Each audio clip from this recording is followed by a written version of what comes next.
through him might believe. It goes on to say, for those that have issues with God sending men, that he was not that light, but was sent to bear witness of that light. So John was not God, but he was sent to bear witness of God. Do you believe that? Yes or no? Does God send men to witness of God? Yes or no?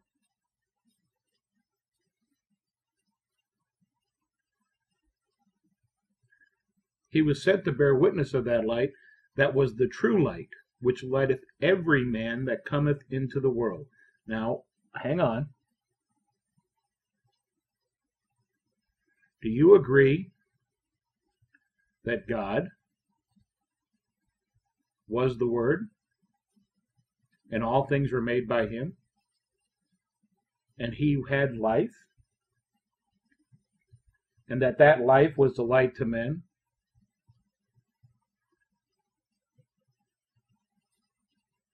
And if your answer is yes, then the next question you have to answer yes or no. Do you really believe that he lighteth every man that come into the world? Every man that cometh into the world. Every man.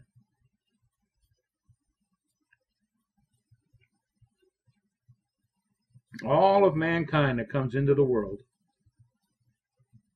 has been lighted by God.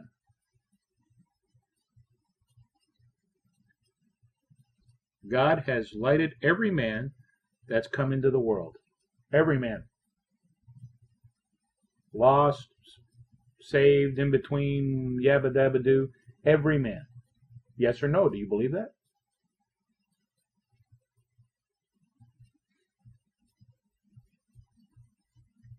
Then goes another step.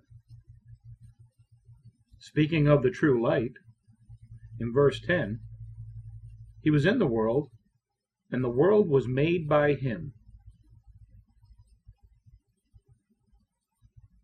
So the Word that is God, that is the light, that is the life and the light of men, who lights every man, was in the world, but yet the world was made by him.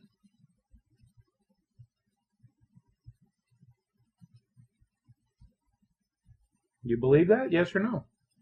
And that he was in the world, and the world didn't know him, but every man had been lit by him. Every man. It'd be every Hindu, every Islamic, every man. Every Christian, every atheist, every Gnostic, every yabba dabba doo was lit by God. As a Christian, you either believe that, yes or no.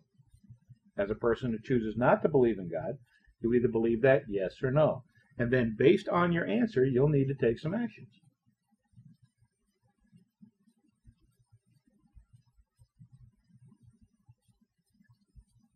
See, verse 10 says he was in the world, and the world was made by him, speaking of God, and who is the light and life of men, who is the Word, and the world knew him not.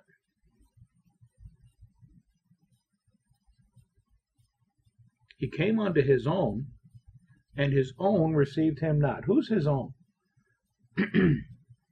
Well, if you take it in context to this paragraph, it would seem that every man was lit by God and should have known him. Therefore, they should have known him. So he came unto his own, and they didn't receive him. Oh, but you're talking about the Jews. Now, the Jews are his own. Yes or no? Yes or no? Verse 9. That was the true light, which lighteth every man that cometh into the world. He was in the world, and the world was made by him, and the world knew him not. And he came unto his own, and his own received him not.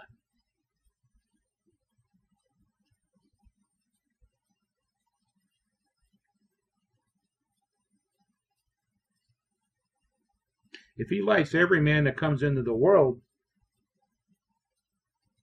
and that light is life, so God gives life to every man in the world, every man and woman, mankind in the world.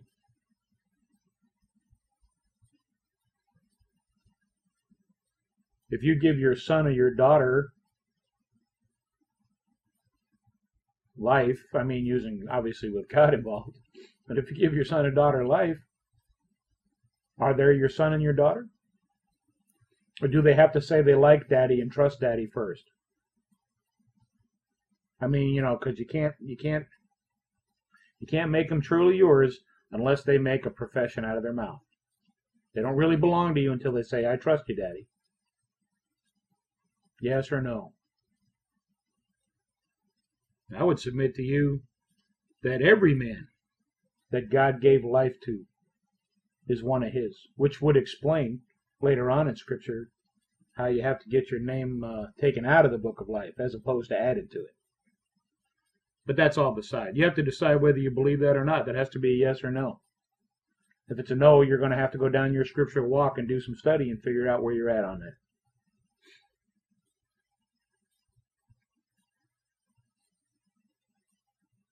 But as many as received him, verse 12, but as many as received him, to them gave he power to become the sons of God, even to them that believe on his name.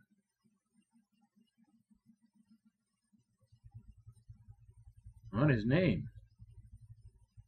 Well, so far he's been called, in John, he's been called the Word, God, the life, and the light of men.